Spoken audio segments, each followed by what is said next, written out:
Yeah. Okay. And yeah, welcome. This is the Capital Projects Grant Program for FY26. My name is Terrence Brown. I am a grant manager here with the Commission on Arts and Humanities. This will be my third year and the second year leading capital projects, formerly known as facility and buildings. And we will go ahead and get started. So this is just an overview of today's agenda. I'm going to introduce you to CIH and our mission if you're unfamiliar, as well as go over some capital projects guidelines, some of the different components of the application, the review criteria, as well as the notifications and award process and performance monitoring. In addition, we'll round it out with some general tips and advice, as well as Q&A all throughout the presentation. All right, this is just a call for recruiting panelists. Of course, if you're applying for a grant program, you can't be a panelist within that grant program. Of course, that's for to ensure fairness. But say if you were applying for capital projects and you wanted to be a reviewer for general operating supports, you can do that. So we're always recruiting panelists every year. And it's a great way to get some insight on the grant making process, as well as hear from your fellow reviewers who will be scoring and reviewing your applications, as well as others.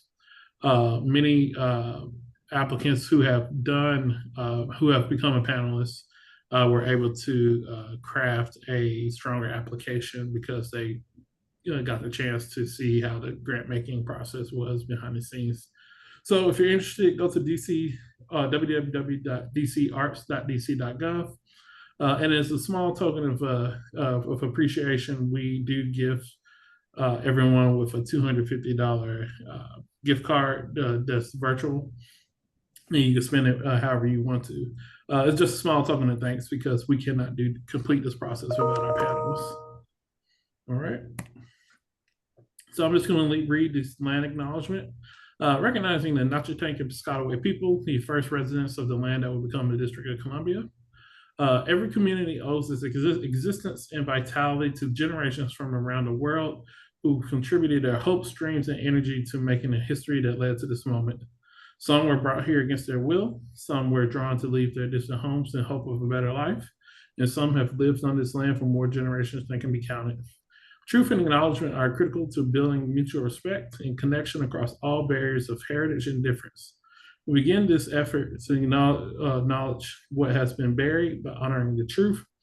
We stand on ancestral lands of the Notchtank and Piscataway people. Excuse me. We pay respects to their elders, past and present. Please take a moment to consider the many legacies of violence, displacement, migration, and settlement that brings us together here today. And please join us in uncovering such truths at any and all public events to use such truths to guide the legacy of this arts commission. All right, and like I said, throughout this presentation, you will see, you may have some questions. Feel free to drop them in the chat. We will have time about 3-4 times throughout the workshop for questions and answers. Just some of the sample questions that will be addressed for today's workshop is things like, when is the application due? Does your organization qualify? And how do you upload and label your work samples, as well as just a few refreshers.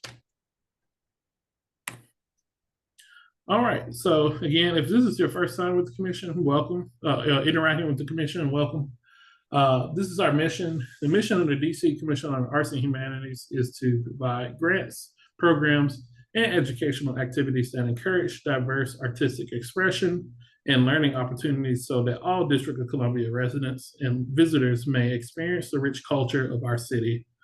In other words, we love the arts and humanities, as well as organizations and the people or artists who help make that happen so we can build a better DC. We love investing in it and investing in you, and we're just happy to be a part of the process. All right, here are all our currently open summer applications for our different grant programs. Of course, you'll see highlighted in red as capital projects. The due date for that is June 26th, which is next week, I believe. Yep. Yep, next Thursday. So make sure you get those applications in sooner rather than later. But we also have, and that's at 10 p.m. Also, we have other grants that are currently open for both individuals as well as organizations that you may be interested in.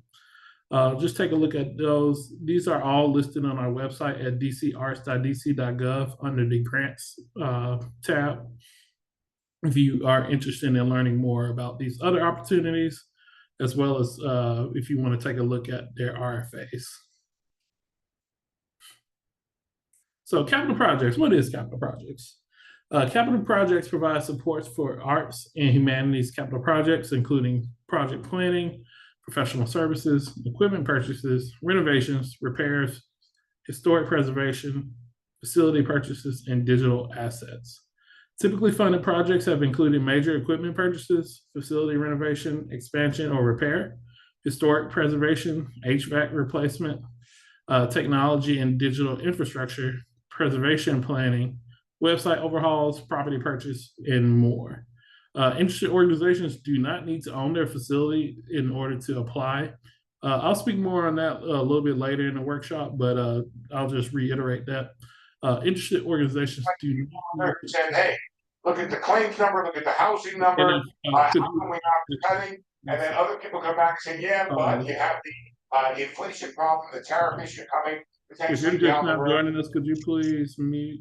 Yeah, thank you. Interested organizations do not need to own their facility in order to apply. All right, and these are just the maximum award amounts. So if you're looking to purchase a new facility purchase for the long-term capital projects, the maximum award you can receive for that is $500,000. Otherwise, the maximum award for all non-facility purchases is $250,000. Regardless of the capital project grant size, the first $100,000 do not of any award do not require a match. Any award that exceeds $100,000 will require a 1-for-1 cash match for every dollar that exceeds $100,000. So, for example, if you're awarded $130,000 for your capital projects application, you'll have to match $30,000 of that expense. So your total budget is going to be $160,000 in that case. So just keep that in mind when you're budgeting and planning for your project. Again, the first $100,000 do not require a match for your capital projects award. Anything exceeding $100,000 does require a 1-for-1 cash match award. So the program goals for capital projects. We seek to promote the stability, sustainable growth, and longevity of the district arts and humanities organizations. We want to preserve and strengthen the structure, systems, and infrastructure for arts and humanities organizations, their constituents, and their collections. We also would like to enable and ensure access to high-quality physical spaces, digital spaces, and equipment for the district arts and humanities. We also would like to reduce the risk of organizational displacement and foster and promote arts and humanities access for all district residents. To accomplish this, of course, capital projects awards are an investment in the applicant, not your landlord. So these are the 3 different types of requests that you can ask for when you're applying for your capital projects grant or submitting your application. I'll read through these one by one. So we'll start off at the first column, which is digital and planning projects. So for digital and planning projects, there's no lease requirement for that particular request. Usually what this includes are things like consultant fees and expenses to execute the digital projects, including website overhauls, archives, and things of that nature. It's going to, again, include those consultant fees and expenses for facility plans, feasibility study, architect preservation, and things of that nature. And for all of our request types, but this including this as well, you can set aside 25% of your total awards for admin and staff support.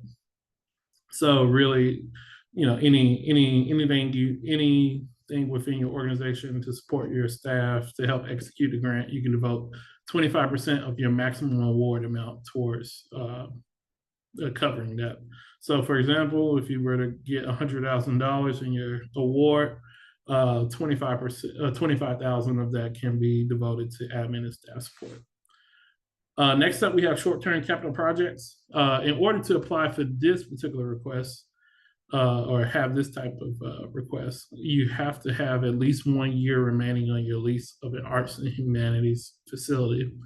Eligible expenses includes everything under the digital and planning projects category, as well as things like portable equipment, non-consumable, like computers, lighting, sound, AV gear, mobile displays, things of that nature, as well as capital projects that increase physical space access, particularly making sure that the space is ADA compliant.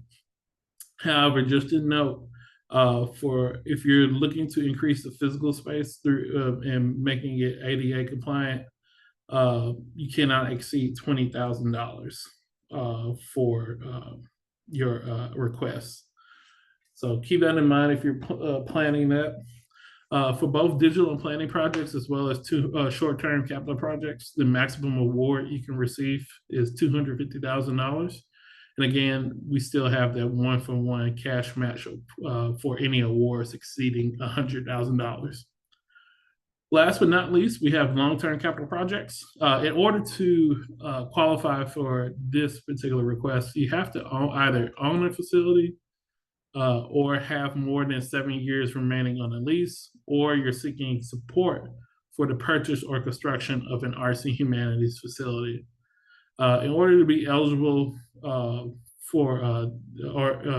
of the eligible expenses for short-term capital projects include everything, or long-term include everything on the short-term, as well as things like parts and labor for capital improvements, fixed equipment, construction of a new facility, or expansion and renovation and preservation of an existing facility, and direct costs associated with the acquisition of the property. The maximum award for a facility purchase is $500,000. Otherwise, it's going to be $250,000 for everything else. And again, it's that same cash match requirement for anything exceeding $100,000. All right, so just general eligibility. Organizations may apply if they meet all the following eligibility requirements, in addition to the specific eligibility criteria of their given request type. So this is an organization grant. Individuals cannot apply for this grant, so just keep that in mind. You must be an arts and humanities organization. You must have a 501c3 for 1 year prior to the application due date with an active board. So you must be a nonprofit for at least 1 year before the due date. 51% of your activities and constituents must be in DC or are DC, and 100% of your project deliverables must support DC programming. You must be in good standing with DC and federal agencies, including CAH. The way we define good standing is if you are, say, a returning grantee, you must submit an interim and final report at the end of in the middle and end of each year. Just making sure you have those reports submitted to us, or in addition to that, it'll segue into clean hands. Making sure that you are compliant with your clean hands. I'll go into clean hands a little bit more later, but basically it's a document that shows you don't owe any money to the district government. You must be headquartered in DC. We do not accept PO boxes under any circumstances, and your project must be for an eligible arts and humanities space or a project for digital projects. Some of the ineligible entities are individuals, private clubs, colleges and universities, foreign governments, charter schools, organizations requiring fiscal agents, other DC government agencies, including DC public schools. We do have other grants that can support some of these entities, especially individuals, just for the purposes of capital projects. They will be ineligible.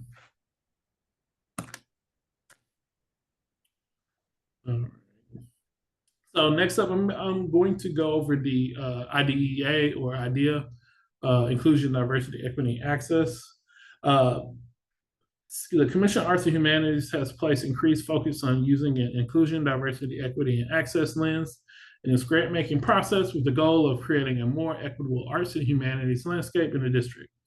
The Commission's goal for the arts and humanities community is to have a comprehensive and actionable plan in place. You can find more information on this on our guide to grants. But first up, we have inclusion.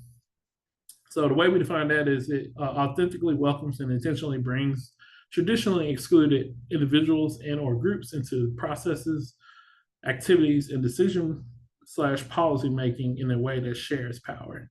The way we define diversity is it refers to the various backgrounds and races that comprise a community, nation, or other grouping.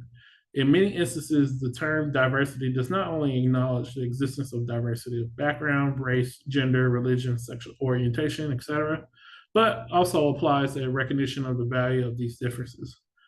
Diversity enriches policies and practices by bringing people of diverse backgrounds and experiences together to inform, shape, and enrich these policies and practices. The way we define equity is giving everyone what they need to be successful. Equity is different from treating everyone the same. Equity operates from the understanding that people and groups enter given situations from very different starting points. These starting points are often determined by certain social hierarchies such as race, class, gender, age, sexual identity, disability, and more. An equitable framework centers awareness of these hierarchies and creates systems that are actively anti-racist, anti-classist, anti-sexist, anti-homophobic, and anti-ableist. Access, the way we define this is in the broadest definition of the term, as a means of ensuring individuals and or groups are given financial, geographic, demographic, cultural, and developmental access to programming, services, and other opportunities. So these are just a few frequently asked questions that typically arise with round one. Are mortgage and rent expenses eligible for capital projects consideration? The answer to that is no. So capital projects does not cover any reoccurring expenses such as rent, mortgage, or say subscriptions for websites or things of that nature. Think of it as more so an investment in your assets itself, and they typically are one-time costs. So for example, you can pay someone to build your website. We just can't, the capital projects does not cover the subscription to maintain said website. Same thing with building a building or things of that nature. We do have other grants that cover those recurring expense. In this particular case, it will be the general operating support. That grant is closed this year, but it is one of our annual grants that we have, and it opens up typically around March. Next up, can I apply for a project with planning elements and small renovations? Yes. So small renovations and are definitely covered under capital projects. Depending on the scope and scale, it may be a short-term project or it may be a long-term project. It just depends on what you are seeking to do. Most likely, they tend to lean more long-term unless you're doing something that's ADA compliant. Can we use a mortgage for the match of a new facility? The answer to that is no. Again, all matches must be cash matches, and you must show that when you're applying and during your interim and final reports to be in compliance. What if I already bought the facility in FY25? So we get this question a lot. We know a lot of applicants are maybe working on a project currently, and it may be a multi-year project. So if you are applying for the grant and you're working on a project, um, that's going to say starting now or a few months back and it's going on to the next year, you can still apply with that particular project in mind. Just understand, this goes into the second question, that the only expenses that can be covered under capital projects will take place with the FY26 fiscal year, which is October 1st, 2025, and it ends on September 30th, 2026. So if you have any expenses that occur outside of those particular dates, you cannot use the capital project grants to cover it. But anything you spend or invoice on or have a receipt for that falls within those dates, and I'll say them again: October 1st, 2025, and September 30th, 2026. Anything that falls within those dates, you can cover with your capital projects grants as long as it's related to your project and meets, of course, all the eligible expenses. All right, and let's see, I already answered that. Must every grant dollar be spent in FY26? Yes. Please spend every dollar within the fiscal year. Any monies that are not spent will have to be returned. So find something to spend it on that's eligible. And then last but not least, what kind of technology can I apply for? There's really no limit to what kind of technology you can apply for as long as it is promoting your arts and humanities organization. It can be anything from laptops, again, AVA equipment. I've seen websites. I've seen people build apps for their projects. It really just depends on your imagination. So yeah.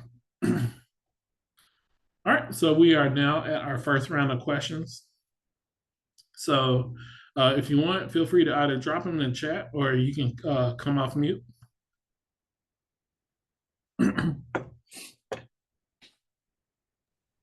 I have a question.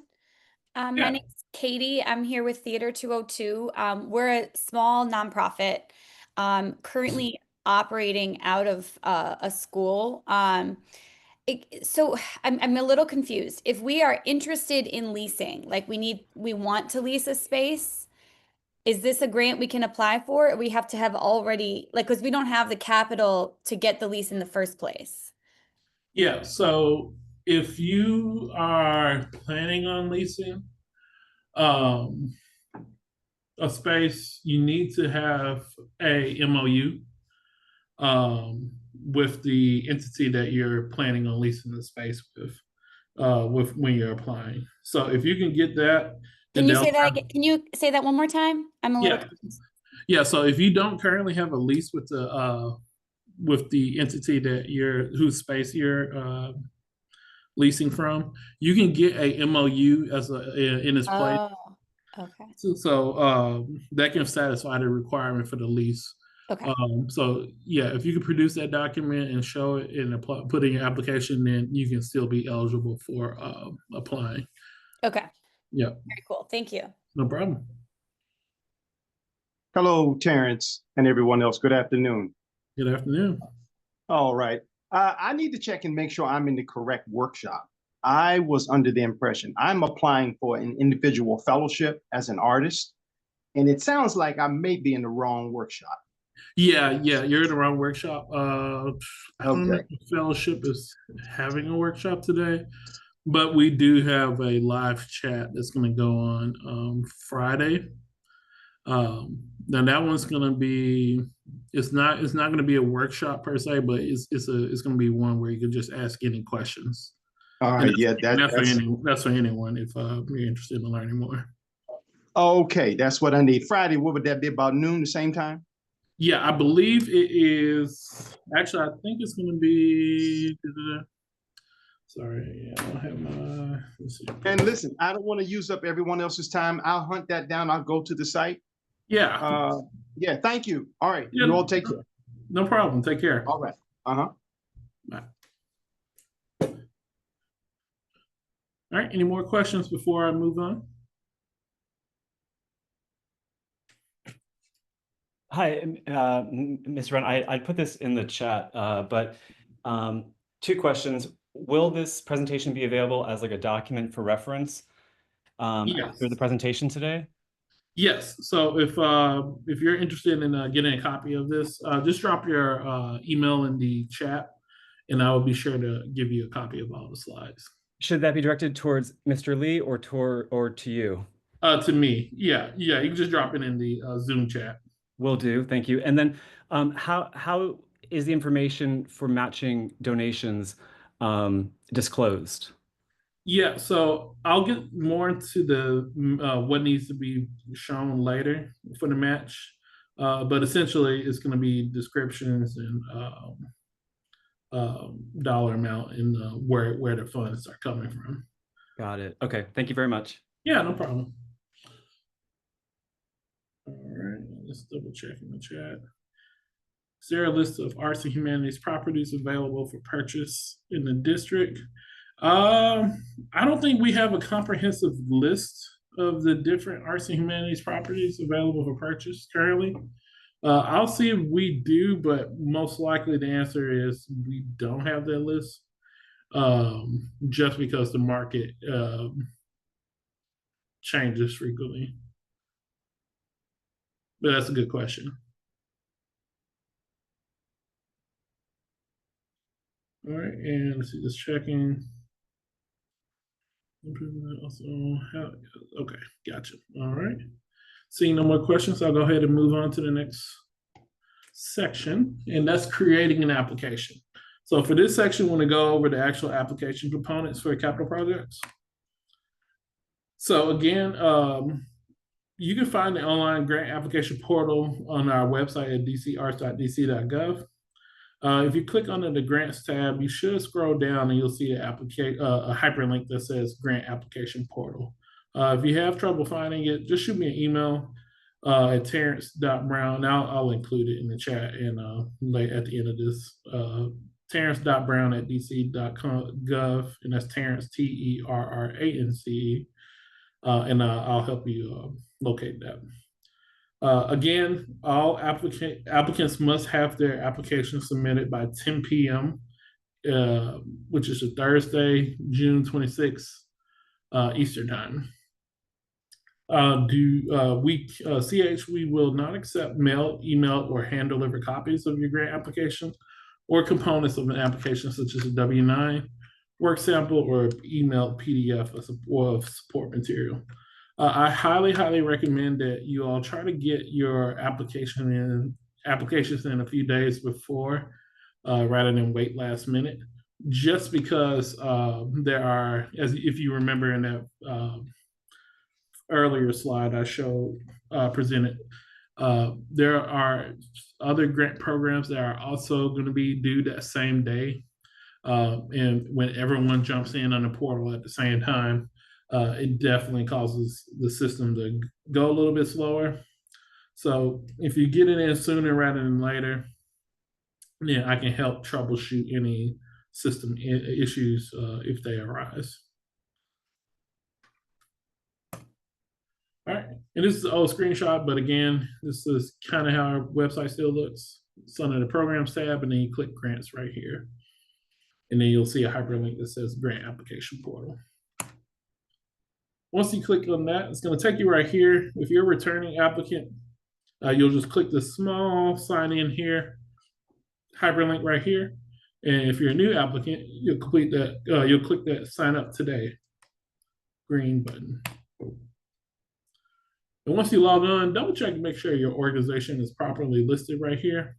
Otherwise, you'll just click the new application button right here on the top right. It's going to take you to this. So you'll complete these eligibility questionnaires, but also too, you'll see all the different types of programs that are currently open.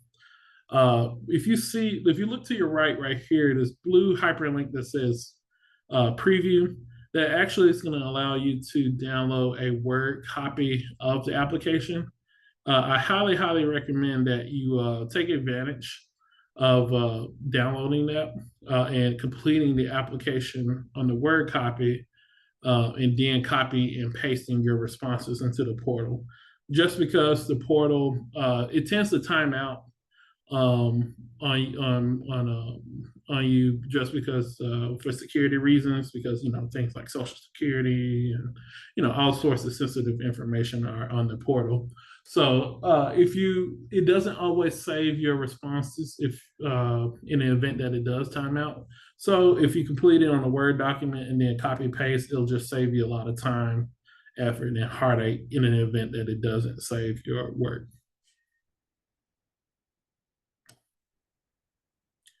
All right, so in this section right here, it's for your work samples. You'll upload it right here in this media viewer. You'll just attach your media from your library, and it's gonna populate, and it's gonna show up. Not right there, but oops, not too far. It's gonna show up right here. And this is just an example of a little dog who's a painter. If you do choose to upload videos, we highly recommend that you either use or upload them to YouTube or Venmo first. And if you don't want the general public to view it, feel free to put a password behind it. Just make sure, if you do, to provide that password to us either in a description or on a document within your application. That way, when the panelists get ready to review your materials, they can access the videos easily. And the main reason for that is you can technically upload an MP4 video directly. It's just sometimes the system doesn't always agree with that formatting. But YouTube and Venmo, we've never had any issues with. And again, it's just the same thing. Just make sure you provide those passwords to us if you put a password behind it. And then once you upload it, you'll see it'll populate such as this, and just click the preview and play. That way you can make sure everything is operating as it should. All right, I'm just going to read this. The Nonprofit Fair Compensation Act of 2020. When making grant awards or contracts to nonprofit organizations, the DC government will honor an unexpired federal negotiated indirect cost rate, or NICRA, or a similar rate negotiated with another DC government agencies in the last 2 years. If an organization does not have a negotiated indirect cost rate, that grantee may assign 10% of all direct costs in this award to indirect costs. The applicant may include these indirect costs in the budget calculation and identify the basis for the calculation and supporting materials. All right, next up with the budget. This is for your project budget. Be sure to only include direct project. Include direct project costs in both the request and matching funds. The only exception is the NICRA rate of 10% minimum that I just mentioned.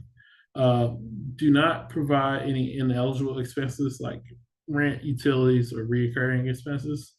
And also do not include your organization's operating budget and expenses. For your project budget, the only thing we would like to see is how much the project actually costs to complete it. Again, for any requests that are under $100,000 or less, you don't have to provide match information, but you can if you would like to. But for anything over $100,000, you must provide a 1-for-1 cash match for any expenses exceeding $100,000. When you're providing that information on your match, it must include match fund descriptions, and they cannot be in-kind matches. And they also cannot be a match from other CAH government funds. If awarded, note that you may receive less than $100,000. In that case, you won't have to provide that match. But just keep in mind that if your funding amount is less than what you requested, the reduced funding may permit project modification if need be, but the project intent must remain constant. So, for example, if your project was to, say, purchase 20 laptops to support your organization's programming, if you get less than what you're expecting, you may have to scale it back to 10 or 15, depending on how much you were awarded. All right. It is just an example of a budget. I'm not going to read through this, but this is what we are looking for when it comes to for your project's budget.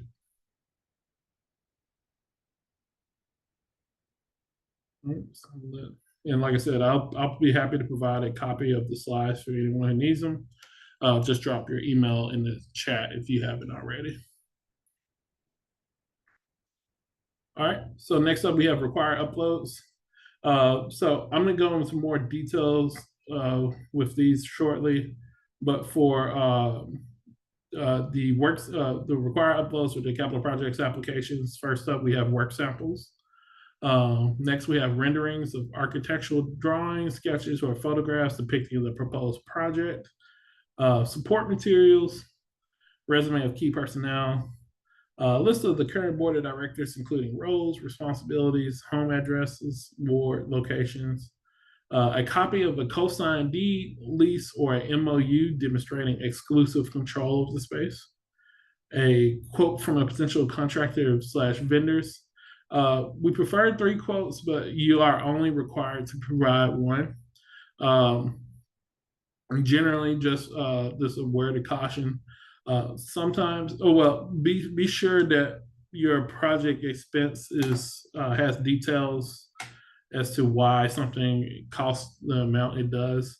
A lot of times we find that if you don't, not necessarily if you don't provide 3 quotes, but the benefits of providing 3 quotes is it shows that you've done your market research on how much a project actually costs.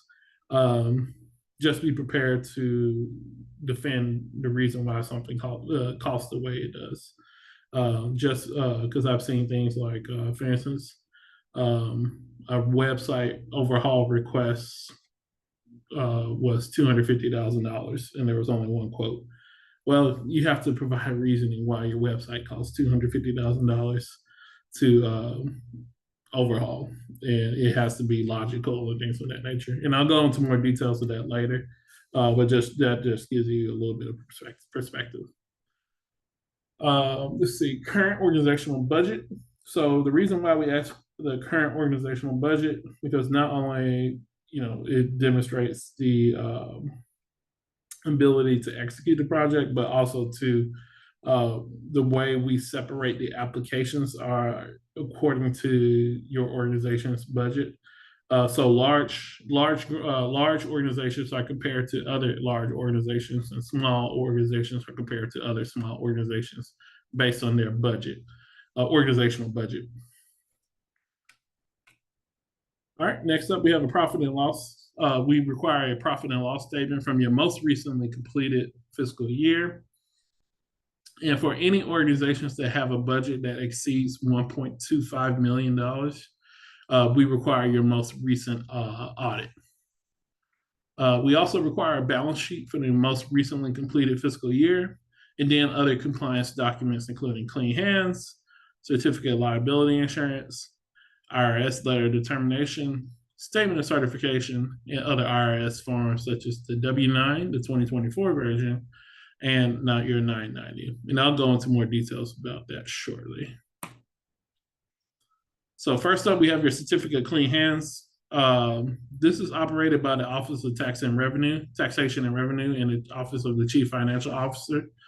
Again, this is just a document that shows you don't owe any monies to the district government. This can be anything from a simple parking ticket to, say, taxes you owe to the district. You can create an account and secure your certificate of clean hands at mytax.dc.gov.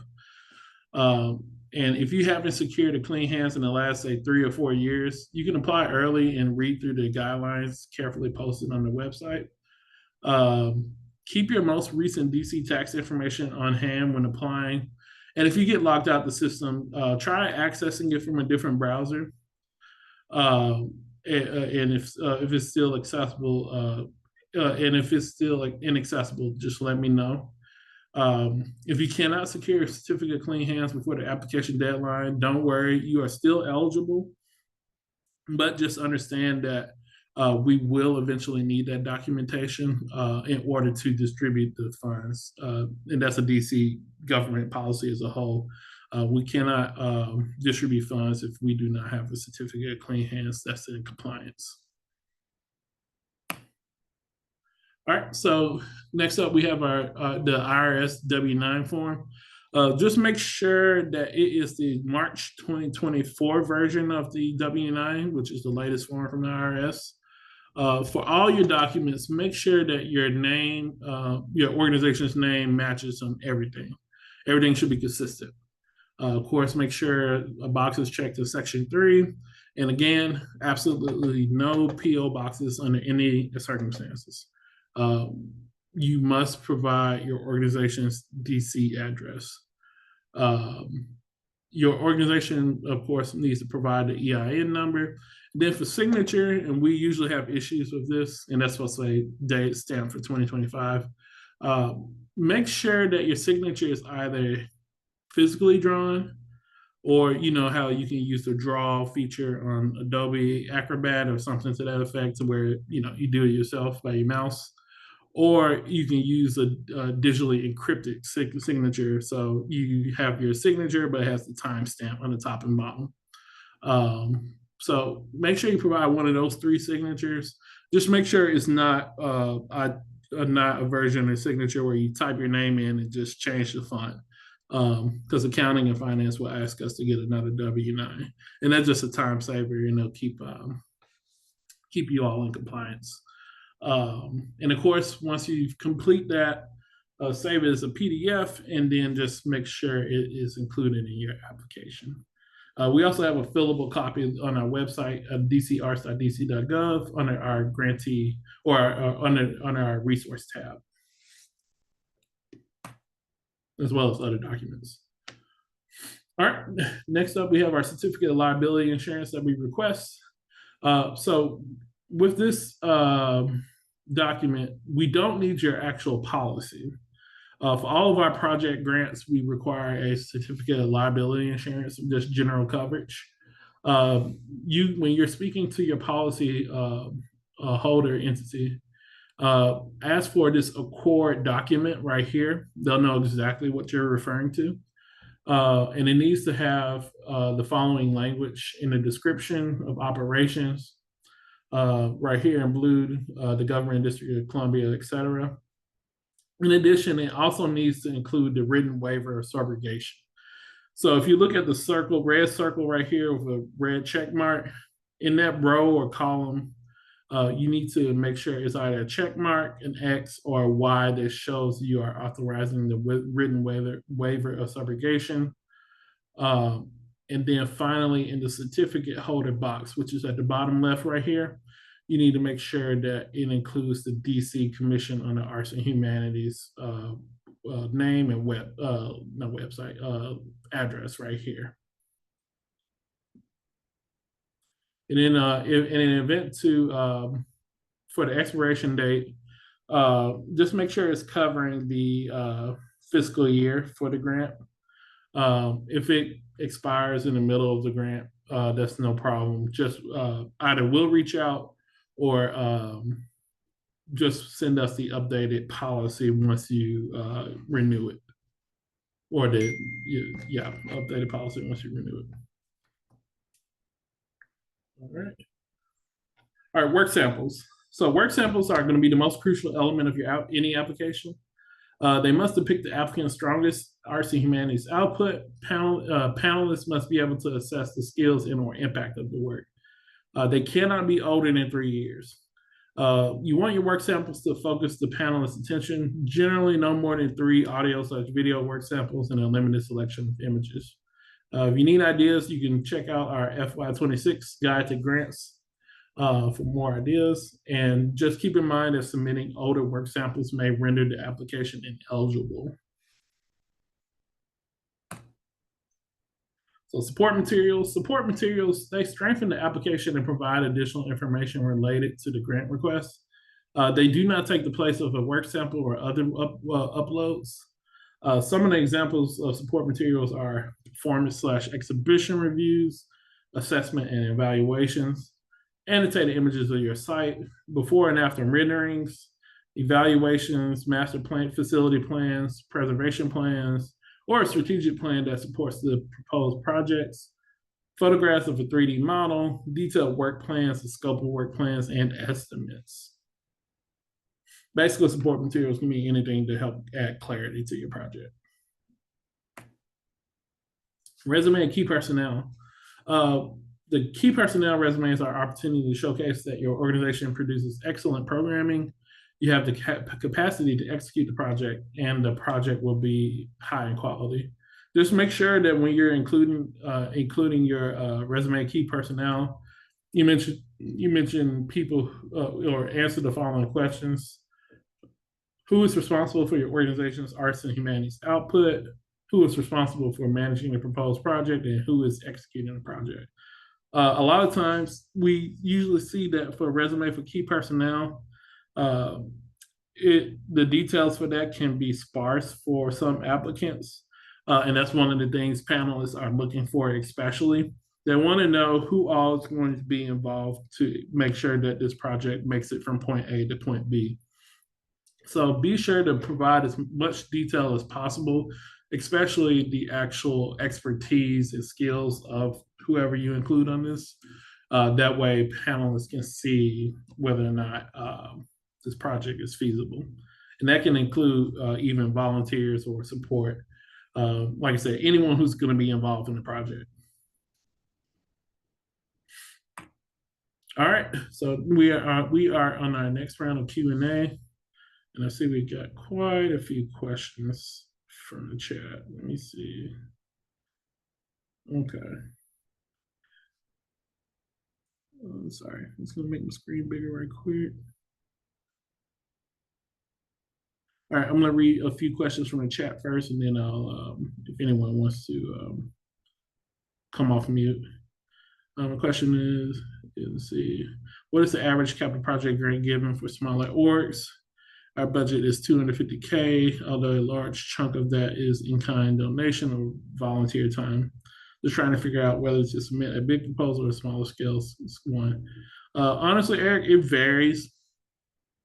I can give you an average from last year. I think it was like, off the top of my head, maybe about 70,000, give or take, but that's not reflective of because the way and I'll go more into this when we discuss our review and no award process, but it really boils down to how much you ask and then where you rank. So typically the top applicant is going to get close to their ask, and then it goes down certain percentages after that, like second place, third place, and things of that nature. So I would recommend just go ahead and ask, create a budget based on how much your project is expected to cost, and then just submit the proposal. I'll mention this later in the presentation. You're not going to get points deducted if you ask or gain from asking more or less. We funded projects anywhere from $10,000 to $350,000. It just depends. So thank you for taking my question. So the amount of the award is not based on an organization's budget. You guys are not funding, if a organization with $1 million budget wants a $750,000 for a new building. You guys would consider that. It's not like a percentage of the operating budget that you award. Right. Yeah. We'll still consider it. Of course, you know, the cap would be, if you're purchasing a new building, the cap is $500,000 for the request. But we would still just take that into consideration. Of course, we will also look at how much money we have in the budget, which I have to double check. I think they just made, or they're in the process of finalizing the budget for FY26. Because we do want to try to fund as many organizations as possible, but depending on where you rank in the panel process, you'll get the top percentage amount if you're if you ranked up top. That is super helpful. So can theoretically submit a larger project proposal, see how it goes, and if we get awarded a lesser amount, we can do a modification to the project. Yes, yep. So you'll be able to, Perfect. you'll have the opportunity to change the scope and scale of the project if you receive less than what you are asking. Okay, and then one other question, just kind of related to what you've just said, if you don't mind. Yeah. If we're hiring a company, this is for a web redesign project, and we're working with a company that is really experts on this, are the work samples we submit of things they did, things we did, or ideally both? So for the work samples, they can be both work. Well, it can be both. Ideally, from what, and of course, I'll just preface this, any advice that I provide is not guaranteed funding or any amount of funding, or level of funding. But generally what you'll see with work samples is you want to showcase your organization and the work you do. And you can also do that you can include your project in that. So some people provide like examples of like, if it's a website overhaul, like what they're kind of aiming for. And that could be a website the company or vendor worked on in the past, as well as maybe say other features and things of that nature. So it's a both and kind of thing. So you want to highlight your organization, and you can highlight your project too. Great. Thank you so much for your time. Yeah, no problem. All right, let me see. I'm just going through the chat. Let's see. Little Light said serves. Understand. Sorry. We've been invited to provide academic and family support. Sorry.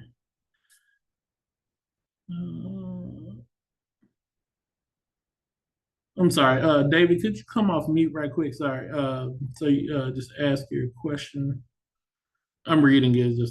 Yeah, Terrence, sorry, it's such a long explanation. So basically we've served youth through academic programs and summer camps for like 30 years. We've been invited by DCHA to 3 different public housing communities in DC.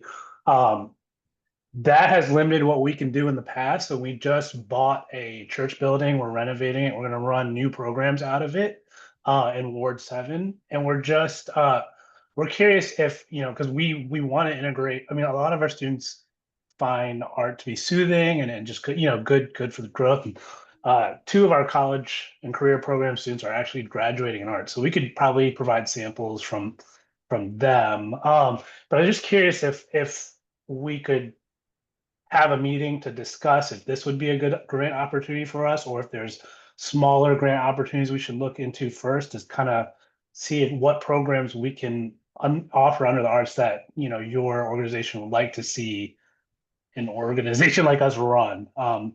So it's like a new opportunity for us that we're opening this building, and we can run new programs. And so we just want to see where can we partner up, and if that's a possibility. Okay, yeah, we could definitely set aside some time to just discuss the different opportunities. I'll go ahead and drop my email in the chat for anyone who needs it, and we can discuss that, because there may be some other opportunities that work for you all. The first one that kind of came to mind was our education and fellowship grant that you may be interested in applying for. Okay, what do you have? Is that like coming up too, or running? Yeah, right now? I think it's currently open. I have to double check on that. I'll check it. Yeah, but it's on. Check out our website. It'll have all our grants currently listed. Okay. Yeah, but I'd be happy to connect, because I mean I understand like it's kind of open ended, and we really do want to implement arts into our new programs in the new space. But I know it's hard to, we don't have art. Like I know for other grantees, say if you have arts in your name, in your title. And so, I really just want to show that we are interested in integrating arts and see what we can do to work together. Okay, sounds good. Yeah, I just dropped my email in the chat, and then just follow up with me. I'll send you a follow-up right now. Thank you so much. No problem. All right, I'll see Kathy. Can we apply for tech and lead support? or do we have to pick one or the other? So you can apply for tech support, Kathy, with our digital and planning project grant or support request. You cannot apply for lease support though. Capital projects only covers it does not cover reoccurring expenses like lease, mortgage, or rent, or those reoccurring monthly expenses. You can purchase a building with it. If you want to purchase a building, you can do renovations, you can build a website. You just can't pay for those reoccurring expenses that they may take.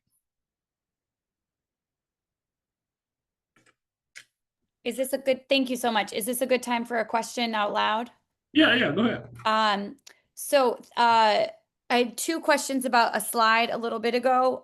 One was that it said something about rent being an ineligible expense, but I was Correct. kind of confused because isn't this a grant for lease support? No, so capital projects is only for purchases and capital projects. Now, we do have a grant that supports things such as rent, utilities, and those general operating expenses. That's our general operating support grant. And that closed this year, but it typically opens up every March. I'm just kind of confused. Mm-hmm. So the money is for purchasing a building, but can't be used towards I thought it said it could be used towards a lease. No, we need a lease requirement. So you can use the money to purchase a building, but not pay for your mortgage and rent. So you can't rent anything. It has to be to purchase a building. Correct. So the capital purchase, so sorry, if you're using this for technical purchases, the only other option is to use this grant to buy a building. Correct. So you can use it to buy a building, or like I said, for the digital projects, you could pay someone to build you a website, but you can't use the funds to pay for the subscriptions to maintain the website. Yeah, I've got that side of it. I'm thinking more on the other side. Like if you have a lease, why would you buy it? I guess I don't understand that part. So if you have a lease, you qualify for the short-term and long-term projects, and you'll basically have control over the space to do either renovations, or if you're looking to do a facility purchase, then you'll qualify for the long-term request to be able to purchase the building, the land. But for short-term requests, you have to use the money to buy a space, even though you have to have a lease to qualify. Yeah, the short-term request is for like mostly equipment purchases or ADA, or you're doing ADA compliance modifications for the physical space. But Okay, for that one you do need a 1-year lease requirement in order or an MOU. Yeah. Oh yeah, or MOU. Okay, so it doesn't. The only thing is not purchasing a building. There are other options for spending the money. Right. So purchasing a building, purchasing equipment, or building, or investing in something related to technology. That's what generally capital projects. Like I said, the best way I like to describe is you're investing in those assets that aren't reoccurring expenses. Okay. All right. Can you also or one-time purchases, essentially. One-time purchases. That helps. Okay. Can you also explain the thing you said about match funding? I didn't really understand that. Like, do we need to be able to explain how we would spend match funding, or we need to provide match funding? Yeah. So if you receive an award that exceeds, well, let me rephrase it a different way. So for the first $100,000 of a capital projects award, do not require a match. Anything exceeding that amount, you have to provide a one-for-one cash match. So if you are awarded $130,000, for example, for your capital projects award, you have to match $30,000 of that award. And then what you'll do to show that, you'll provide fund descriptions of where that money is coming from. And then, like I say, it has to be a cash match. It can't be in-kind donations, and it can't be other monies that you're getting from our commission. Oh, okay. All right. Thank you. No problem. And let's see. So Jameson said, how recent does the audit need to be? Let's see, for your most recent audit, Jameson, it has to be no later than, let's see, what year is 2025? Then 2023 or 2024. Let me double check on that, but I believe 2023 is the absolute latest that audit can be. And that audit is only required for any organizations that have a organizational budget that is greater than or equal to $1.25 million. So if your organization falls under that amount, then we don't require an audit from you.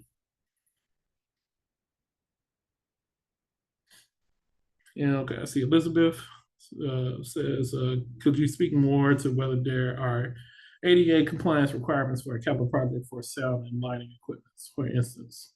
Yeah, so they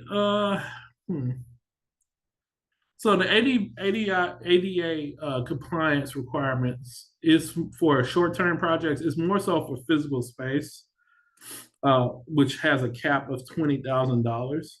But if depending on the nature of your project, Elizabeth, like lighting and sound equipment, that $20,000, well, I think it really boils down to the nature of your project, because that can be either or. If you're doing it for ADA compliance requirements, that's for the lighting and sound, then it will still probably, actually, I'm not sure. I may have to follow up on that. Elizabeth, if you could come off mute right quick, and let's see. Yes, I was just looking at the application eligibility questions at the start of the form. So I was asking about the ADA compliance because it seems to be an eligibility requirement at the start of the application to move on to the actual form. So I wanted to see whether this notion of facility improvement relates to physical improvements to the facility, or whether I should say yes or no if we're applying, for instance, for lighting and sound equipment rather than for any facility improvements, physical facility improvements, if that makes sense. Yeah, so you can, if applying for a facility improvements, facility for which you, or it's a project, you can answer no to that if you're just applying for equipment purchases, just because they won't apply for your project. Right, but when I say no, I get the message that we are not eligible to apply based on this answer. Okay, I'm gonna double check with our system admin on that. Just put yes for it. Okay. Yeah, no problem. That may be a system issue. Apologize for that. Yeah, thanks for clarifying. Yeah, no problem. And Stan, does the property have to be in DC? Yes, the property does have to be in DC. If you're looking to purchase the property. Okay. Anyone have any more questions before I move on? I think I got through all the ones in the chat. Good questions, everyone. Hi, Terrence. This is Selena. I do have a follow-up question. Yeah. To the property has to be in DC. I'm inquiring because our facility is in Maryland, but all of the work that we do is with DC residents. All of the services that we provide are for DC residents. And so there is an opportunity where we can get DC residents to build out our equestrian center in Maryland to help us with the programs that we work with DC residents. I mean, that we offer our services to DC residents, which is why I inquired about that. So even though the facility is not in DC, the money going towards DC to help build out the property would still not be allowed. Yeah. I can follow up on that one, Selena. But most likely, I'm pretty sure that the property has to be in DC just because I, and of course, appreciate and understanding of that because, like you said, DC residents are benefiting from it still. But because these are DC taxpayer funds, I know they come down pretty hard on those requirements. But I'll double check with my senior grant manager just to make sure. Because I'm like I said, I'm about 95% sure that's the case, but I'll just double check. Okay, thank you. Yeah, no problem. All right. Let's see. All right, I'm gonna go ahead and move on to the next section, and just drop your questions in the chat. All right, next up we have review, awards, and monitoring. All right, so this is just an overview of our review process. So once you submit your application, myself and a few of my colleagues, we're going to go over and just check for basic eligibility requirements. Making sure you're a 501c3. Just where you're located, and making sure you're in DC and things of that nature. Once we do that, we'll separate your applications according to your organization's budget size, and we'll assign them to a panel. Once we do that, we'll send them out to the panelists, and then they typically get about 3 weeks to 4 weeks to review those applications individually. And then we're going to assign them a panel date to which they'll come together, they'll have a discussion on their thoughts and feelings on your applications, and they'll rescore. So they'll score twice. And they'll finalize their score based on panel day, based on that discussion and their own thoughts and feelings. Once that's done, we're going to create rankings based on the panelists' feedback. The staff and commission, we do not score whatsoever. Everything is completely based on the panelists and their scores. So we'll create those rankings, and then we'll check to see how much money we have in the budget.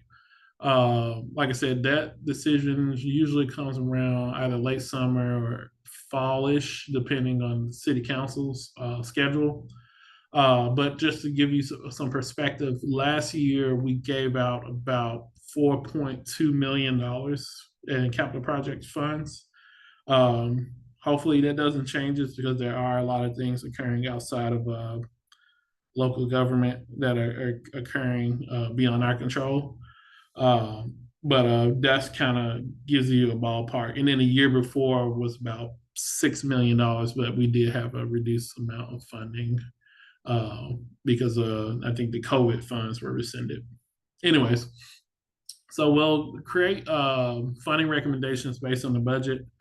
And then once we do that, we will submit those recommendations to our executive director and board for funding determination.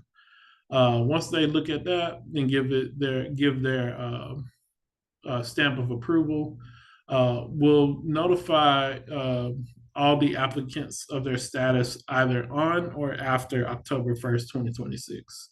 And when I say after, usually it's a few days afterwards, but around that time, you'll get a notification of your status. Just be aware that you'll get the notification, like I said, usually around October 1st, but that doesn't mean you're gonna get your funds on October 1st, because there will be additional steps and processes that need to be executed in order to actually distribute those funds.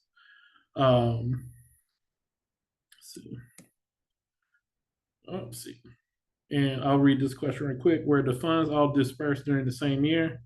The same in that fiscal year, yes, but and I'll get into more of this later.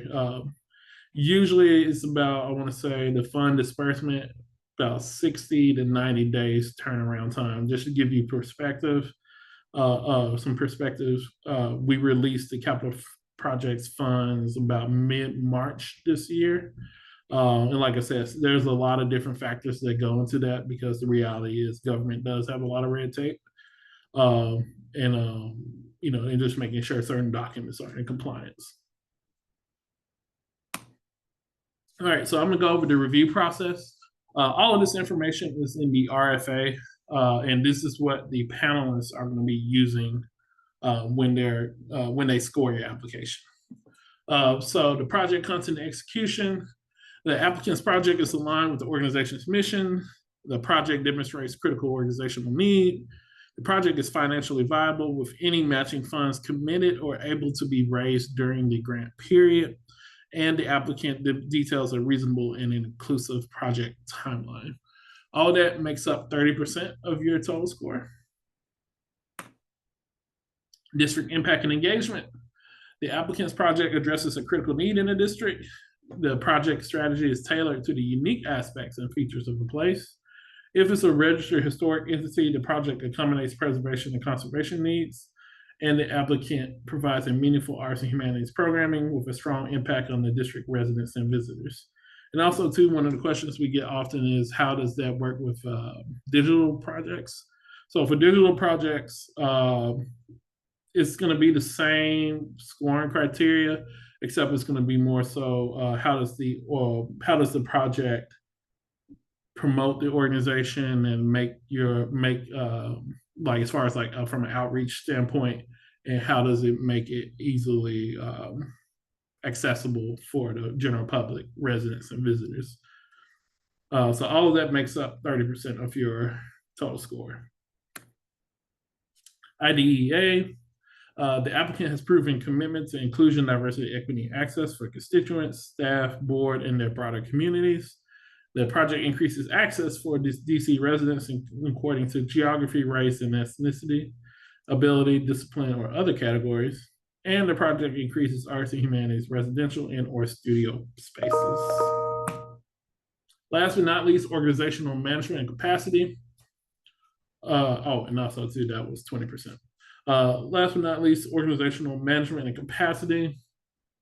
The applicant demonstrates or can obtain capacity and governance and management to complete the project, including personnel, policies, marketing, operations, and financial controls. The applicant's operation and design process includes all relevant stakeholders. The applicant demonstrates an understanding of the project's impact on the organization's future finances, and operations. And the applicant's project costs are informed, itemized, thorough, and reasonable. And all of that makes up 20% of your score. All right, so that was kind of short and sweet. Any questions before we get on to the final section?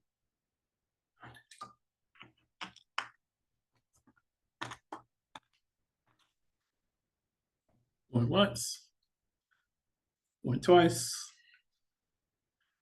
All right, we'll go on to the final section. All right, so preparing for your award. So notifications and award disbursement. Again, you'll be notified in writing on or via email on or after a little bit after October 1st, 2025. The notification may consist of a grant package, letter of ineligibility, or a letter of denial. In the event that you are awarded, the original copy of the grant agreement and all associated documents must be completed and returned to CAH. Please note that the date of disbursement is subject to change depending on the availability of funds. If you're seeking direct deposit, all applicants should employ the direct deposit option at the time of application. You can find this in the District Integrated Finance System, or DIFS is what we refer to on the DC government website. For DIFS, we'll do a workshop or two for the grantees who need assistance on that. But all awards are distributed through the DIFS system. And I highly recommend to try to take care of that somewhere between, like I said, your notification date and the winter holidays. That way, when it comes time for the new year, it'll be a quicker turnaround time to get those funds. Oftentimes, DIFS is one of those things we can't move forward on until applicants have their account set up and their bank account set up in the system. And it gives a lot of people a lot of issues. All right, performance monitoring.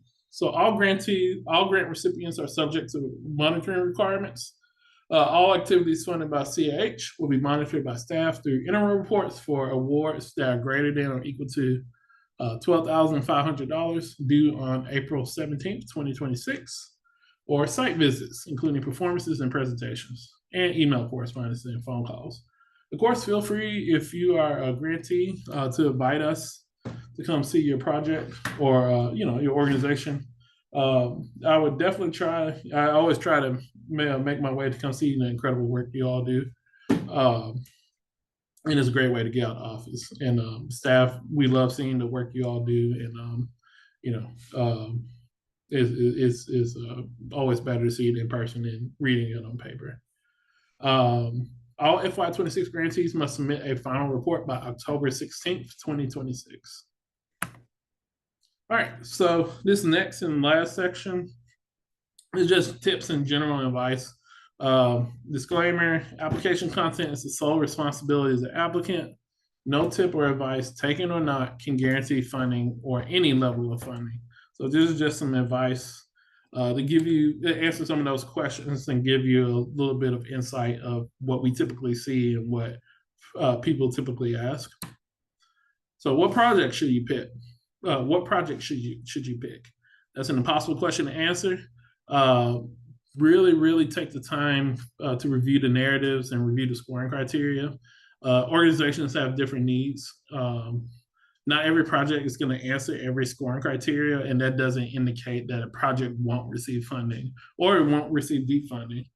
One of the things we often hear is, like say if your organization needed a new HVAC system. Well, it's very hard to make HVAC sexy in the application, but we have funded projects such as HVAC,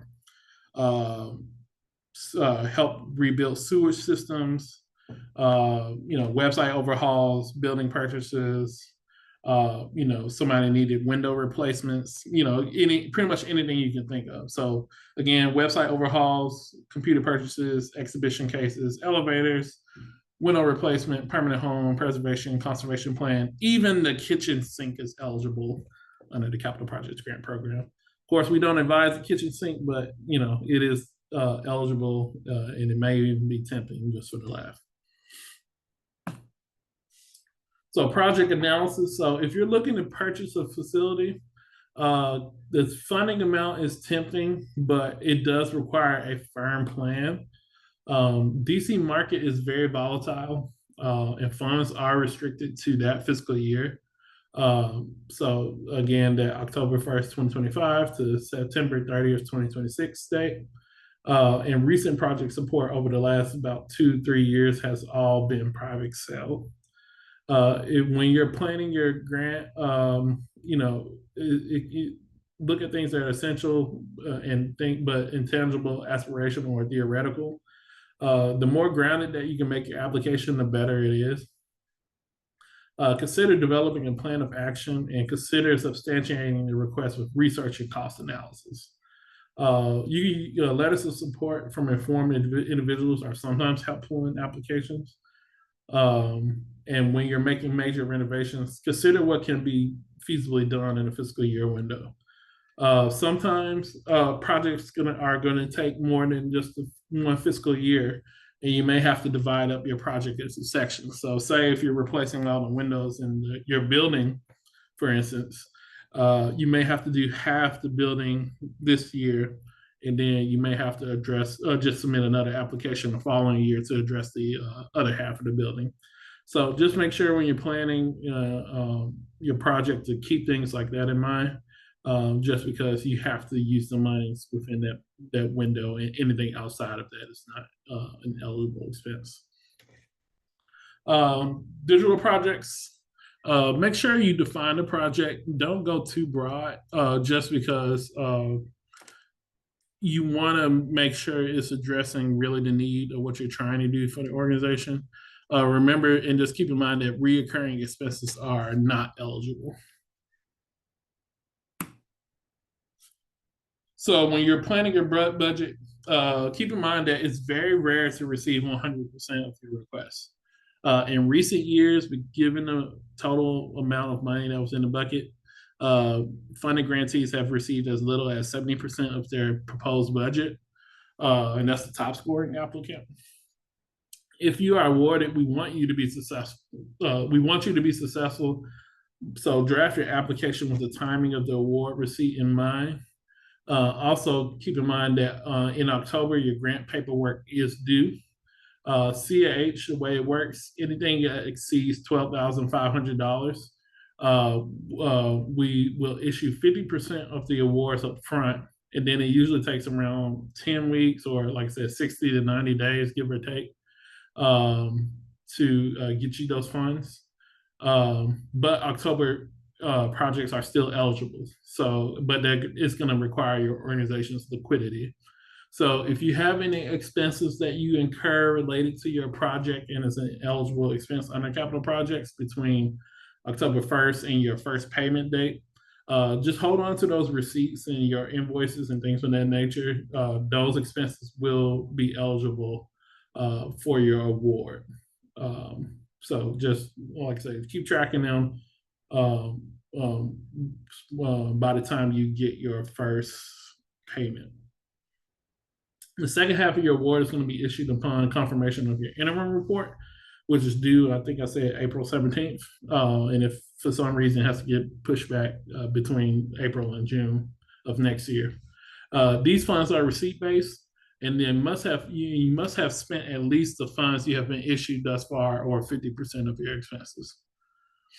So next up, we have logistics on single ticket items. So if you're purchasing a single piece of equipment, just make sure, of course, you just keep track of that invoice, or you can go on and get like a quote of how much that equipment costs online or things of that nature. This is after the fact, sorry. But if you're paying a single contractor, do not pay a contractor in full upfront for work they haven't completed. You can negotiate billing and make daily or weekly payments if you need some flexibility. Paying for materials up front, for instance, and paying for labor costs at the end of the project. Also, what I was going to say regarding this.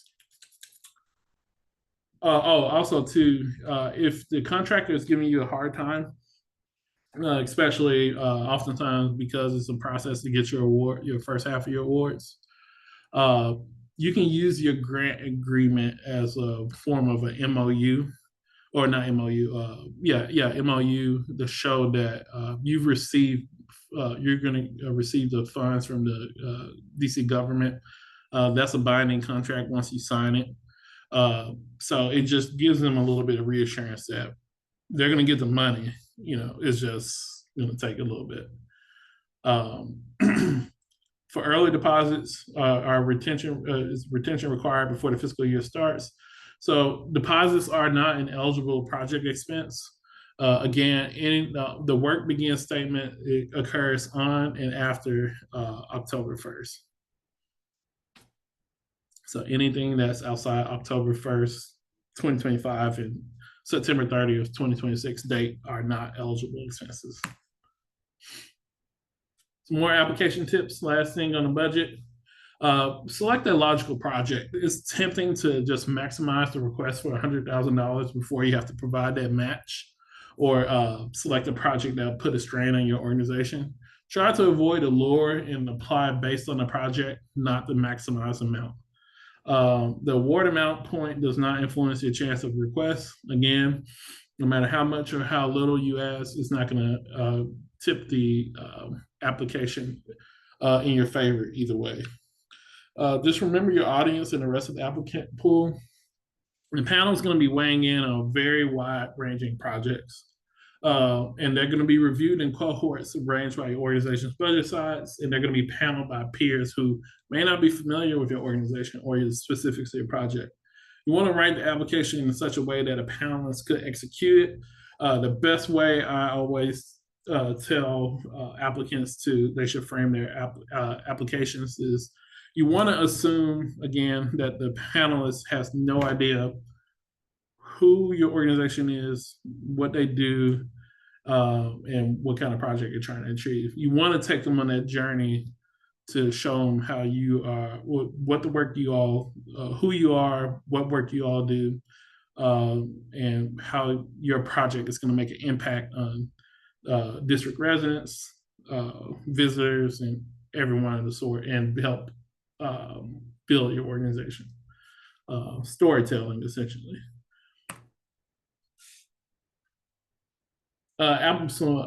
Your attachments and work samples. Okay. Let me see. My laptop is about to die. Give me 1 second, everyone.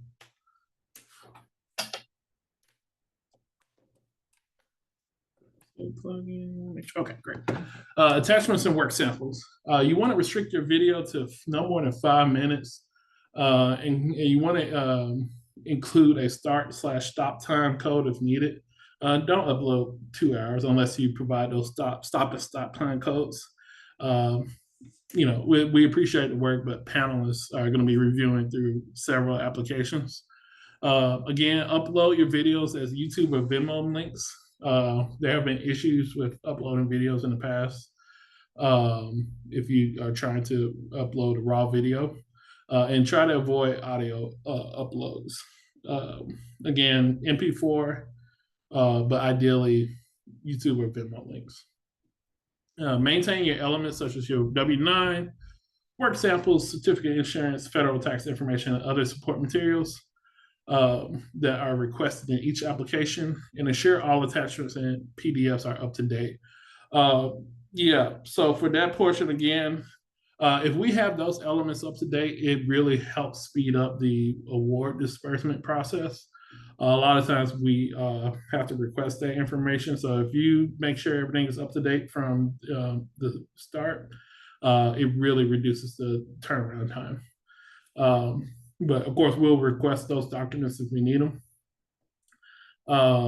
If for the resumes that we request, try to merge them all into one PDF. That way, it's one single file and it doesn't appear as 9 different uploads. There are free softwares that are available to where you can do that online. If you need that information, just let me know. I'm happy to provide that, but also to Adobe Acrobat, I think DocuSign, as well as some other softwares that also do that as well. Do not upload a document with a list of links. So we do not require panelists to go outside the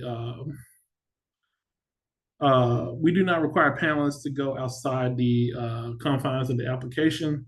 So if you want them to look at things such as your website or a portfolio or something like that, either upload it as a work sample, supporting document, and you can do that as taking a screenshot and things of that nature. Before the deadline day, you can copy and paste your responses onto the portal and upload the requested materials to ensure the submission is complete. That goes more into what I was referring to as like downloading that Word document version of the application. Of course, you don't have to wait till the very last minute. Early bird gets some worm, in my opinion. But just having the option to upload things via from the Word doc to the portal will save you a lot of time in the event that the grant portal crashes or doesn't save your work. Last but not least, make sure your videos and everything appear how you intend them to appear in the portal. Again, if you get that in much sooner rather than later, I can double check to make sure that everything is going to appear the way it appears. And also, just to reassure you, I'm going to be checking that anyway, even after the application deadline period. So say if a video doesn't, I can see that you tried to upload a video in the system, and for some reason it doesn't appear, I get an error message or something to that effect. I'll reach out to you to correct that. That way you can still have your the materials you attempted to upload in the application, because that'll be more of a system issue rather than I chose not to upload my work samples issue. All right, and this is my email. I'll drop it in chat again. So we are coming to the end. I think next week, or actually, we updated this, so it's on the Eventbrite. If you look on the Eventbrite website for the Commission on Arts and Humanities, but I have one more office hour for this week, which is this Friday. So if you want to jump in and ask any questions, feel free to do so. That's on the 20th, and you'll find that on our Eventbrite.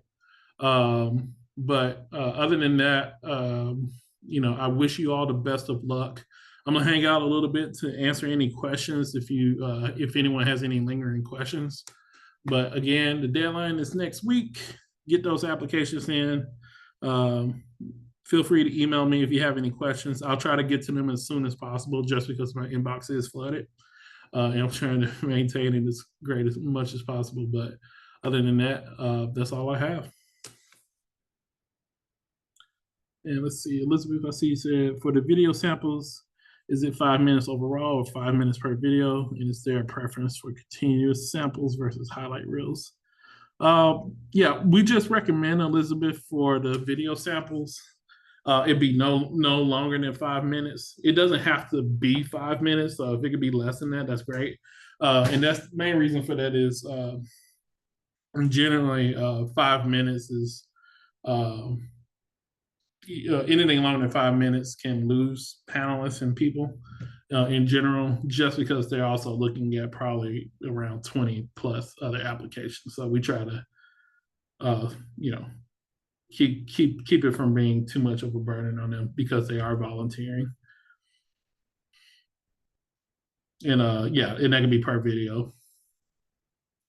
And is there a preference for continuous sample versus highlight reels? There's no particular preference. You just submit it however you are most comfortable with showcasing that. And no problem. I appreciate you all joining.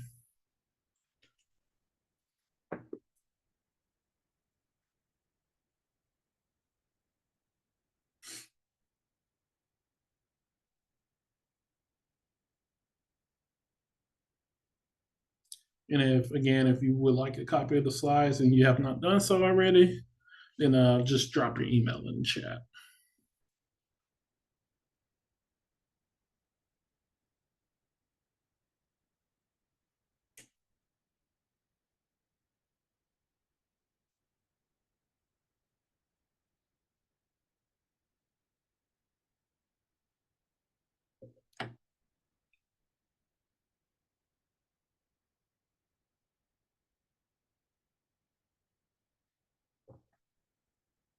I'll give it one more minute. Thank you, everyone.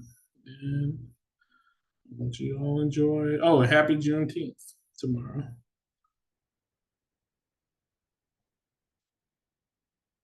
We will be closed tomorrow, so I will get to any emails Friday.